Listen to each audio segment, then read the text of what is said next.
go ahead and record. Today is 9/6/17. So, a couple things. Making sure that you do the factor label in one elegant step is actually fairly, isn't important. Can you do it in multiple steps? You can, but getting used to solving larger problems helps you down the road. One of the things that I really aim for here is I don't like to waste your time or, be dictatorial over nonsense. Typically, if I ask you to try it my way, it's because it builds a skill that I know is coming. So I tend to try to lay out strategies that will help build your problem-solving skills. So in this one, I did, and you don't have to, here actually me converting that given to scientific notation off the bat meant that I did have to move the decimal. It was an easy decimal move, but it could have been avoided with a little bit of planning. I've said lots of times in chemistry, if you had me, you heard me, I'm terrible at moving decimals. I screw it up, which is why I try to avoid putting myself in a position where I have to, because I get confused about, well, does the number get bigger or smaller, and I can't tell left from right reliably. So moving the decimal left and right makes no sense to me, and I have to say things like behind and in front of. Bah. So anyway, converting this gets you 1.05 divided 3.6 gets you 0.2916, etc., times 10 to the 2 plus 3 minus 3. It's times 10 to the second. You can go ahead and expand that out fully if you want. You don't have to keep it in scientific notation, but you're welcome to. I think about half of people got the sig figs wrong on that. It was just a rounding thing. You have 3 sig figs there, so you can go to the third significant figure and round based on what comes after it, which is, of course, the 6, so that becomes 29.2, or 2.92 times 10 to the first. Number 2 is pretty commonly missed. And I think for some of you, it's just because you didn't remember what mega was, that it was 10 to the 6th. So in this case, we've got 37.7 micrometers, micrometers. If you convert that to scientific notation, you have 3.77 times 10 to the first. The exponent always goes with the base unit. Always, always, always. So 10 to the negative 6th meters is 1 micrometer. 10 to the 6th meters is 1 megameter. So that gives us 1 plus negative 6 minus 6. Remember your rules for multiplying and dividing with exponents. If you're multiplying them, you're adding them. If you're dividing them, you're subtracting them. Keep track of your negative signs. So that all helps. Okay, so really important on any conversion problem where you have units that are something per something else, make sure you line your units up correctly on the factor label. If you do that, they pretty much do themselves. Again, here we have something that's a trap because it's centimeters squared going to millimeters squared, and so what you have to remember is not only that the exponent goes with the base unit, but that exponent is times itself. So 10 to the negative second times 10 to the negative second, and same for 10 to the negative third. Okay, so a little bit of a trap, 1.2 times 10 to the third millimeters squared. The next one is a multi-layered trap. Gee, aren't I proud of myself? Because it's not only a derived unit where you have kilograms per cubic centimeter, but it's sort of a double derived unit because you've got cubic centimeters. It's not kilograms per centimeter.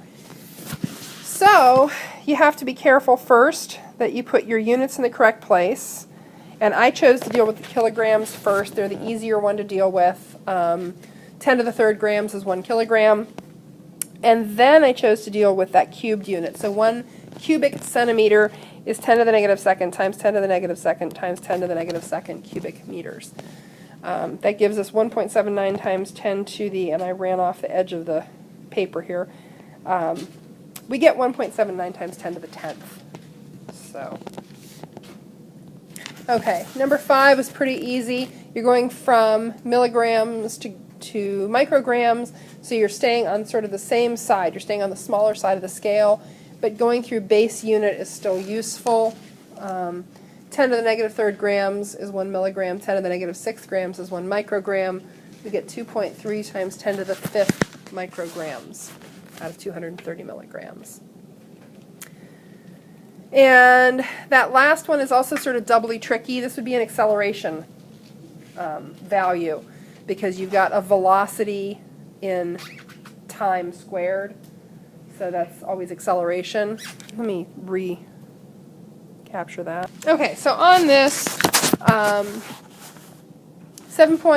there are 726 kilometers per minute squared becomes 7.26 times 10 to the second kilometers per minute squared. Again, I chose to deal with the top conversion first, kilometers to meters, and I'm going into meters per second squared. Well, just like with the squared centimeters or squared millimeters, 1 minute squared is 60 seconds times 60 seconds. So 6.0 times 10 to the first times 6.0 times 10 to the first, there's supposed to be an S there, it got a little smudged. And when you're doing operations with scientific notation, multiply or divide the numbers in front of the scientific notation first, and then it's times 10 to the 2 plus 3 minus 1 minus 1. So we get 0.201666666, etc., repeating times 10 to the third. That's an easy one to move because you can just fluff it out. You can just move this 1, 2, 3. And yes, I still make the little bumps under the numbers, just like you learned in the 7th grade. I haven't found a better way to keep myself from screwing up. I will not judge you if you make little bumps under your numbers. So, questions, comments, concerns on the front. So things that I saw on the front. People couldn't remember which metric prefix went with which power of 10. That's an easy thing to correct. You just have to learn it. A few people had some problems with handling the exponents. That's an easy thing to correct, but you need to practice. I may have had a couple people for whom I couldn't get a grip on how well they were dealing with factor labels. If you're not dealing with factor labels well, that's something to address early rather than later, because we'll be using that throughout. So Tuesdays, Thursdays for an hour after school, me, you, physics party? Physics party! We've had physics, we used to have chemistry parties every now and then. We've had physics parties before. So I'm more than happy to help. And the biggest thing is addressing, figuring out where your issues are and addressing them early. So on the front, though, I saw lots of people kind of have a basic grip and they need a tune-up. The back was a different story. Okay, so I'm going to just do this from scratch. I don't think it is really all that helpful sometimes to look at the key on things like this. So a couple things. The final answer for all of these has to be yes or no. Or consistent, not dimensionally consistent. Something like that. So just sort of putting down some work doesn't actually get you an answer. You need to show that you understand what you're going for. That said, the other thing you need to do is kind of get this down to a simple solve. And this is good practice for the algebra that we'll be doing later, where we take really complicated, big, giant equations. This is actually like a lot of fun. And we work it down to one little simple, tiny solution. Cool. The first thing we do is go through and substitute all of the known units in for the variable. So acceleration is always going to be in meters per second squared. Velocity will be in meters per second. Time will be in seconds. And then we're adding that to, and we can actually just get rid of any numbers that are in there, 1/2s and 2s, because we don't care about those. We're just looking at, do the units work? Are the units dimensionally consistent? Distance is going to be in meters, and time squared would become seconds squared. So now the goal is to get this simplified as much as possible. So to look at what would happen if we had 1 meter per second squared times 1 second. Well, then our units would become meter seconds over seconds. Well, then our seconds would cancel out. Sorry. Okay. So at this point, and I went ahead and just multiplied meters times seconds squared. If I go to the next piece, I have meters plus meters per second squared. Now, I can multiply meters times meters second squared. I can divide meters by meter second squared. I can't add those two. You can't add inches and pounds. You can't add centimeters and kilograms. If you get to a point where you're adding or subtracting and your units are different, that's an automatic big buzzer sounds, a pit opens in the floor, and the whole equation falls through to the dungeon. Okay? So right at this point, we know these can't be added. This is not dimensionally consistent.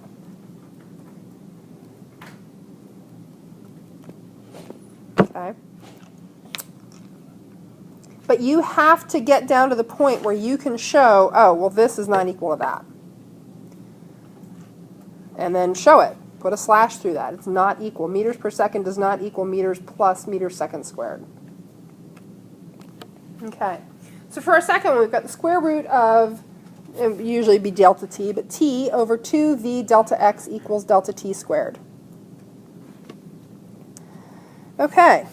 So first thing we do is substitute in our values, so that would be seconds. We can get rid of any just numbers, standalone numbers like 2. Velocity would be in meters per second, distance would be in meters, and we're saying that that whole thing is equal to seconds squared. Okay. I'm going to shrink that a little bit. So the first thing we need to do is deal with all this stuff that's under the radical. Yes, sir? Okay, so the first thing we need to do is deal with what's under the radical, and this is just some algebra. So that would be then meters squared over seconds. So we have seconds over meters squared over seconds equals seconds squared. Okay. Well, when we divide by a fraction, what do we actually do? Anybody remember? Invert and multiply. Yeah, multiply by the reciprocal. So if I set this off, let me shrink this. So showing that step, and this is one of those things where you probably know how to do it. I don't doubt your algebra ability. What I will say is I've been doing algebra longer than any of you have been alive, and I love algebra, and I still screw up simple stuff. So showing that step for yourself, I show that step. When I am dividing by a fraction, I will literally on my paper show the invert and multiply step. Because if I don't, about half the time I will do something stupid right in the middle of it. And then I've got an algebra mistake buried in a whole page of problem solving, and my problem solving is wasted because I made a dumb algebra mistake. So at this point, my next step would be showing this. Okay, what do I have to do now?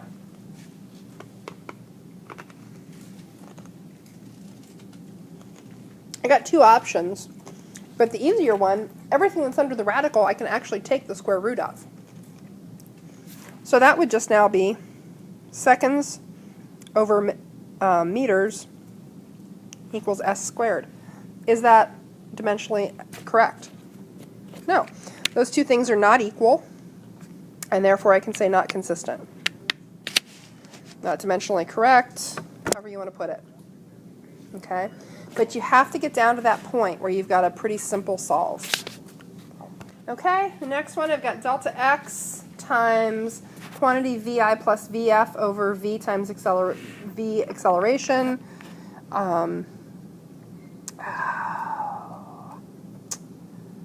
Yeah, I see what happened there. This one, that's what, none of these were consistent. Spoiler alert, not a single one of them worked out. But in my brain, I thought I remembered setting up at least one that did, and I see what happened. That A was supposed to be a subscript for V average, and it got made into not a subscript, so it looks like velocity times acceleration. So anyway, we'll do it as it was written.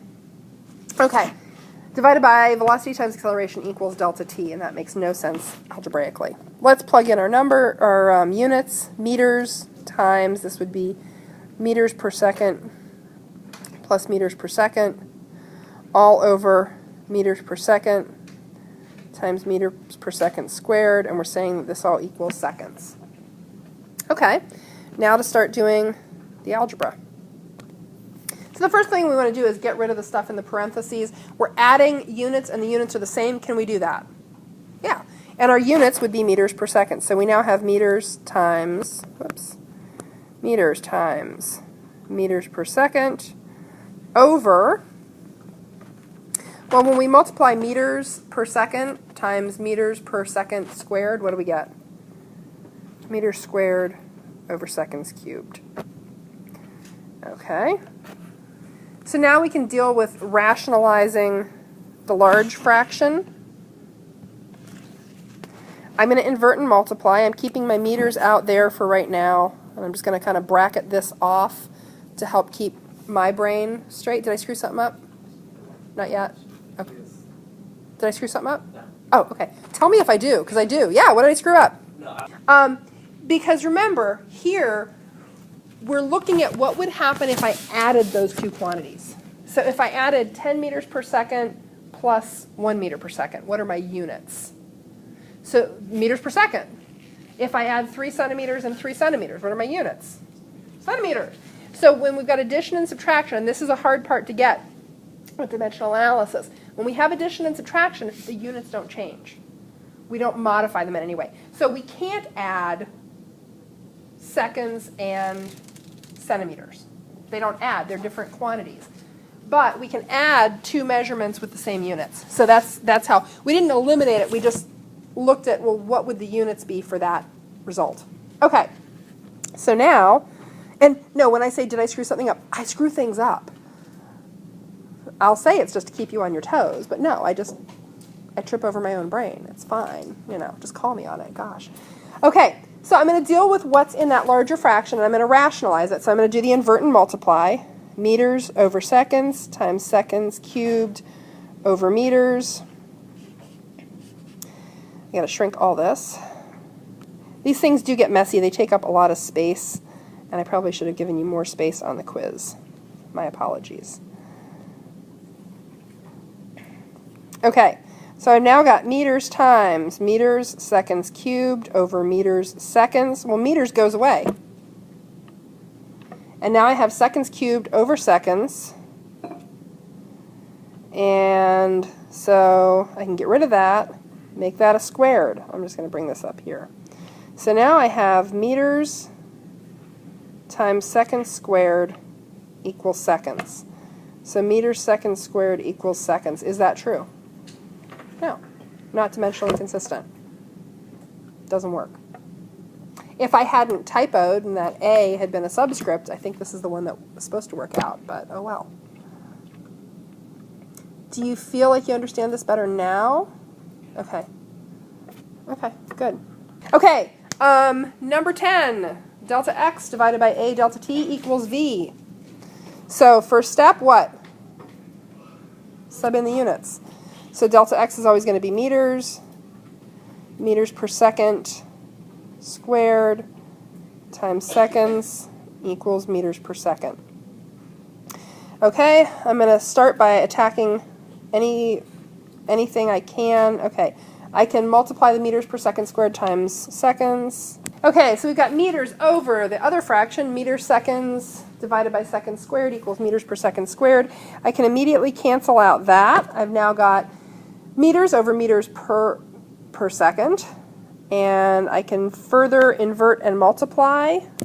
Right now, this is the one where it looks kind of hopeful because all you have left are meters and seconds, except when you multiply this through, meters seconds over meters equals meters per second. Yeah, those cancel, and we're left with seconds equals meters per second, which of course it doesn't.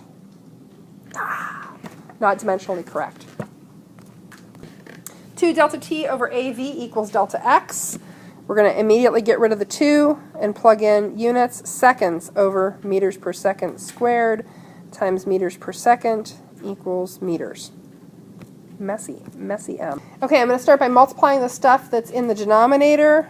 I have now seconds over meters squared over seconds cubed equals meters. I'm going to shrink everything once again.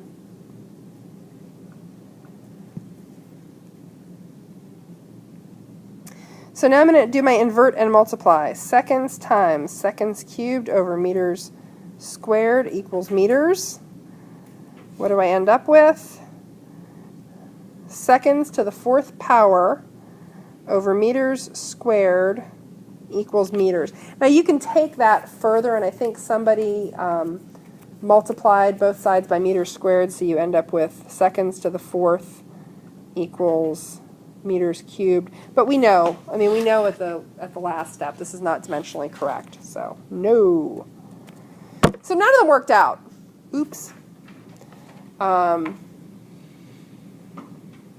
When there's practice assigned, you should do it. Even if I'm not giving you points for it, it's for your own benefit. Now, as we get into like chapter 2, we're going to start doing kinematics equations, and that's not for your own benefit. The homework problems, the practice problems are assigned and for a grade. But when there's little extra practice like this, you know, you ignore it at your own peril. You should at least try a few of them, and then if you have questions, you can ask them. So, okay. We actually have 2 periods today, and what I would like to do, I'll tell you what, I'll give you until the bell so we have a clean break, and then we're going to talk a little bit about estimating and using exponents. Okay?